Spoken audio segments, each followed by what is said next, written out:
The night was still in downtown Nashville, so quiet that every small sound seemed louder.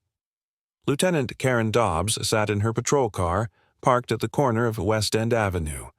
She wasn't searching for anything specific, just watching, just keeping an eye on things. Or at least, that's what she told herself. Then, she saw him, a tall black man, dressed in a dark, tailored suit, walking along the sidewalk near a high-end boutique. Something about him caught her attention. Maybe it was the way he moved, not hurried, not hesitant, just sure of himself. She didn't like that. Karen flicked on her headlights and rolled the car forward. As she pulled up beside him, she leaned out the window. "You live around here?" The man turned his head slightly, meeting her eyes. "Excuse me?" No fear, no aggression, just calm. Karen didn't like that either. She stepped out of the car. "It's a simple question. You match the description of a suspect we're looking for." That wasn't true, but it was all the reason she needed. The man sighed, slow and deliberate. "I'd like to know what description that is." Karen squared her shoulders. Dark suit, tall, walking in an area with recent break-ins. She saw it, the flicker in his eyes. Not fear, something else, annoyance, disbelief. The man nodded slightly. "I see." Then, steady as ever, "Well, I'd be happy to clarify anything. Do you have probable cause to detain me?" Karen's jaw tightened, his tone, too composed, too measured. She was used to people backing down, making excuses, stumbling over their words. But he wasn't. "Let's see some ID." He hesitated, not because he didn't have it, but because he already knew where this was going. And he was right. Before he could even reach for his pocket, Karen took a step forward. "Hands where I can see them." The man exhaled, clearly frustrated. "Now, officer, this is unnecessary." "Turn around." His shoulders tensed. "Are you arresting me?" "Turn around." Slowly, carefully, like a man who had been through this before, he obeyed. She cuffed him, and just like that, it was done. But something felt off. No arguing, no yelling, no threats of a lawsuit, just quiet compliance, like a man who knew this was only the beginning. And he was right. She just didn't know it yet. The hum of voices filled the air in Davidson County Courthouse. Lieutenant Karen Dobbs adjusted her uniform, rolling her shoulders back. She had done this before. Stand before a judge, give her account, walk out without a second thought. Just another day, another suspect, another open and shut case. Except this wasn't. Across the room, Terrence Lawson sat at the defense table. Calm, relaxed, his hands folded neatly in front of him. He didn't look rattled, didn't look like a man on trial. And that annoyed her. Karen kept her expression neutral as she took the stand. The prosecutor, a middle-aged man in a crisp navy suit, gave her a polite nod before stepping forward. "Lieutenant Dobbs, can you walk us through the night of the arrest?" She cleared her throat. "I was on patrol around 10:30 p.m. I noticed the defendant acting suspiciously near several businesses that had reported recent break-ins." The prosecutor nodded. "And what led you to detain him?" "His behavior. He appeared to be surveying the area, taking his time near closed storefronts. I initiated contact, asked for ID, and he refused to comply." Across the room, Terrence didn't react. He just watched. The defense attorney, a sharp-looking woman in her late 40s, adjusted her glasses and stood. She flipped through a folder, then looked up. "Lieutenant Dobbs, are you familiar with the Fourth Amendment?" Karen felt irritation creep up her neck. "Of course." "Good. Then you understand that an officer needs reasonable suspicion to detain someone. Can you specify what Mr. Lawson was doing that made him a suspect?" Karen stiffened. "As I said, he was loitering near a high-end shopping area late at night." The defense attorney raised an eyebrow. "Loitering? Would you say walking is a crime? Karen exhaled slowly. It depends on the circumstances. Right, so let's clarify those circumstances. Did you witness Mr. Lawson attempt to enter any closed businesses? No. But did he run, hide, display any behavior that suggested criminal intent? Karen hesitated. No. The defense attorney took a slow step forward, letting the silence settle. Then, tell me this. How many people walked down that street that night? Karen blinked. I don't have that number. Did you stop all of them? No. But just him. The room shifted. A quiet tension thick in the air. Unspoken questions. Karen tightened her grip on the witness stand. The defense attorney glanced at Terrence, then back at the judge. No further questions, Your Honor. For now. Karen swallowed. This wasn't going the way she expected, and something told her. It was about to get worse. She just had no idea how bad it was going to be. Karen sat stiffly in the witness chair, her palms pressed into her lap. She was used to courtroom procedures. But this wasn't how things were supposed to go. The defense attorney, Victoria Hayes, had already poked holes in her testimony. And now, she stood again, flipping through her folder with quiet confidence. Karen braced herself. Victoria adjusted her glasses. Lieutenant Dobbs, let's talk about what happened after you detained Mr. Lawson. You placed him under arrest without incident? Karen nodded. Yes. And then you transported him to the precinct, correct? Victoria walked slowly toward the defense table, lifting a document. According to your report, you charged him with obstruction of justice and resisting arrest. She turned her sharp gaze toward Karen. But you just testified that he complied. How exactly did he resist? Karen's mouth went dry. He refused to show ID. Victoria arched a brow. Is that a crime? Karen hesitated. It can be, if an individual is suspected of unlawful activity. Suspected based on what? Karen clenched her jaw. His behavior. Victoria sighed, setting the document down. You keep saying that, Lieutenant, but let's examine the facts. You had no description of a suspect that matched him. You didn't see him commit a crime. You didn't even witness anything close to illegal behavior. And yet, you arrested him. She let the words hang in the air. Then, after a beat, did you ever stop to consider that he might have just been a man walking home? Karen felt the heat rising in her chest. I did what any officer would do in my position. Victoria didn't blink. Would you have done the same if he were white? A ripple moved through the courtroom. Someone coughed. The judge gave a warning glance, but the tension was already thick in the air. Karen forced herself to keep her face neutral. Race had nothing to do with it. Victoria nodded, like she expected that answer. Let's move on. You ran his name through the system after his arrest, correct? Karen hesitated. Yes. Victoria held up another paper. Did you find anything? Karen exhaled. Number no warrants, no priors. She shook her head. Nothing. Victoria let that settle before stepping closer. So, to recap.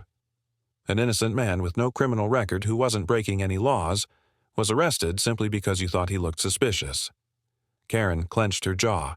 I stand by my decision. Victoria didn't argue. She just turned to the jury. That's all, Your Honor.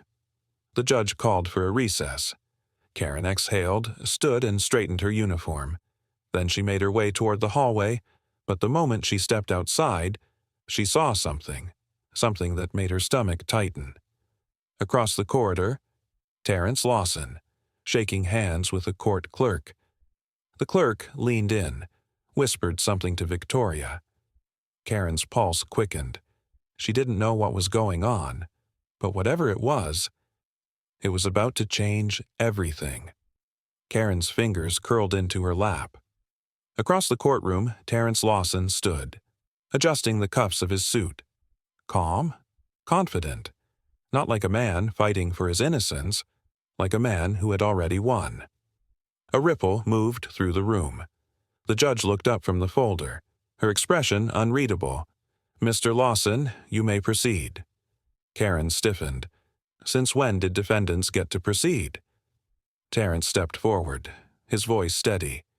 "Your Honor, I've remained silent throughout most of these proceedings, allowing my counsel to present my case. But I believe it's time I speak for myself."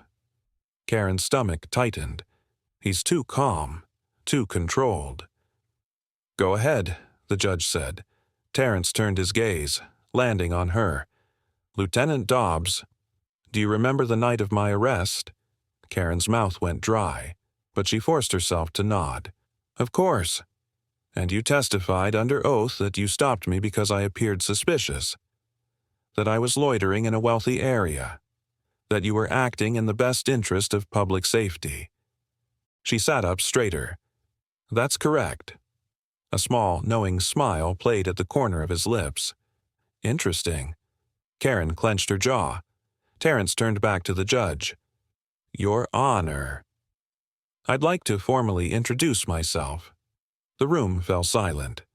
"My name is Special Agent Terrence Lawson." A hushed murmur swept through the courtroom. "I am a federal investigator with the Department of Justice's Civil Rights Division. For the past 7 months, I have been working undercover to identify patterns of unlawful policing. Specifically, racial profiling and false arrests." Karen felt the air leave her lungs. She barely registered the collective gasp around her. The prosecutor turned to her, his face pale. Terrence reached into his jacket, pulled out a DOJ badge, held it up for the judge to see. "This case was never about me being a suspect. It was about me being a target." Karen's vision tunneled. No, this wasn't happening. The judge nodded slowly. "I've reviewed the documents presented by Mr. Lawson's team. It appears this arrest was not only unjustified, but part of a larger pattern of misconduct." She turned to Karen. "Lieutenant Dobbs, do you have anything to say for yourself?" Karen swallowed hard. Words failed her. Everything she thought she knew, about this case, about her authority, shattered. The defense attorney folded her arms. "We'll be filing a formal motion to dismiss all charges, effective immediately." The judge nodded. Motion granted. The gavel came down. Karen barely processed it, because Terrence Lawson wasn't finished, and what he was about to say next would make her regret ever putting those handcuffs on him. The courtroom buzzed with whispers. Karen sat frozen, but all she could hear was the pounding of her own heartbeat. Special agent. She had arrested a federal agent under false pretenses. Not just any agent, but one investigating cops like her. Terrence remained standing, his badge still in hand, his eyes locked on her. "Now, Lieutenant Dobbs, would you like to know why I was in that neighborhood that night?" Karen swallowed. Her throat felt like sandpaper. But he didn't wait for an answer. "I was there following a lead on corrupt policing. We'd been receiving complaints about an officer in this district. Unlawful stops. Racial profiling. False reports." Karen's pulse hammered in her ears. "So I went out that night alone. No wires, no backup. Just me." He tilted his head slightly. "To see if the stories were true." Karen could barely breathe. Terrence turned toward the judge. "And within minutes of my arrival, I was stopped and detained. Without cause." He looked back at her. "By you." The weight of it crashed over her. This was never a routine arrest. She had walked right into a setup, and she hadn't even known. The judge exhaled. "Agent Lawson, given the severity of what's been presented here, I assume the DOJ will be taking further action." Karen's hands curled into fists under the table. Terrence nodded. "Yes, Your Honor. The Department of Justice will be conducting a full review of Lieutenant Dobbs's cases, as well as the department's handling of civilian interactions." Karen's breath hitched. A full review. That meant every stop, every arrest, every report, everything she had ever done in uniform, picked apart. She gritted her teeth. This wasn't fair. She was just doing her job. The judge nodded. Then this court will cooperate with any federal investigation as needed. Terrence finally sat down. The tension in the air didn't lift. Karen's mind whirled. This wasn't how things were supposed to go. She was the cop. He was supposed to be the criminal. But today... The badge on her chest didn't mean power. It meant scrutiny. And soon. It might not be hers to wear at all. But the worst part? She wasn't sure she could even argue. That she didn't deserve it. Karen's hands felt clammy against the polished wood of the table. The courtroom had quieted. But the weight of what had just unfolded pressed down on her, like a vice. For years, she believed in her own authority, convinced her instincts were always right, that she could tell who was trouble and who wasn't, that she could justify any decision she made in the name of public safety. But today, she had been the one on trial. The judge glanced at her one last time, then stood. This concludes today's proceedings. Court is adjourned. The gavel came down, a sharp, final sound. Karen didn't move. For the first time in her career, she didn't know where she stood. The courtroom slowly emptied. But Terrence Lawson remained, seated, watching her, not with anger, not with satisfaction, but with something worse, disappointment. That stung more than anything. He stood, slid his DOJ badge back into his jacket, buttoned it smoothly. It didn't have to be this way, Lieutenant. Karen swallowed, but she had no words. Terrence shook his head. You don't even realize what you've done, do you? She bristled. I was doing my job. A short breath from Terrence. No. You were doing what you thought you could get away with. Karen clenched her jaw. Then, a question. A simple, damning question. How many others? She froze. How many people have you done this to? Her mouth opened, then closed. She didn't have an answer, and that silence was answer enough. Terrence studied her for a long moment. Then, without another word, he shook his head and walked toward the exit. The defense team followed. The judge disappeared into chambers. Even the prosecutor, who had been seated beside Karen all trial, quickly packed up his things and left. Without a word. Karen was alone. She exhaled slowly, finally pushed herself up from her chair, but as she moved toward the door, she caught something, her reflection, in the glass panel. For the first time in her life, she wasn't sure she recognized the person staring back. All these years, she thought she had control. She thought she was the one deciding who belonged and who didn't. But now, she wasn't in control of anything, and that terrified her, because for the first time, she saw herself the way others had always seen her, not as the hero, not as the protector, but as the problem. And the worst part, she had no one to blame but herself. Power isn't a shield against accountability. If you stay silent when you see injustice, you're part of the problem. Speak up, pay attention, and never assume that authority makes someone right. If you found this story thought-provoking, subscribe for more.